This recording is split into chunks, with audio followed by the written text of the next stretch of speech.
Hi Ramamma, good morning. So నేను ఊక temper పోతుంటే ఎక్కువ ఏడిసింది నువ్వేరా బాయ్. కానీ నాన్నగారు బాధ సంపాదిస్తున్నాను అంటాడు.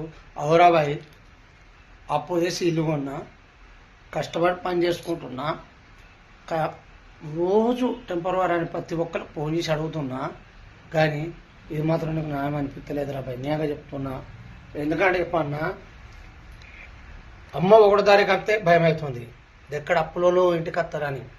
కడుపు నిండా ఏమైనా తిందామన్నా భయం అనిపిస్తుంది. 100 రూపాయలు ఖర్చు పెడితే ఈ నెల ఈఎంఐలా చెక్ బౌన్ అయితే మళ్ళీ చెక్ బౌన్ పైసలు కూడా కట్టాలని చెప్పేసి అక్కడ సిల్వర్ పోతుంది అని చెప్పేసి బాతుడు అట్లా ఉన్నా. మీరేమో చాలా పియోడు, అబ్బా అప్పుడప్పుడు మందా పోదాం అని అంటూ ఏం చెప్పాలరా మామ మీకు. మబ్బుల ఫోన్ చేస్తారు ఒక్కొక్కసారి 4కి పోవాలి రావాలి, మళ్ళీ అత్తది పోను, మళ్ళీ పోవాలి రావాలి. కానీ అర్థం చేసుకోలేరా మీరు.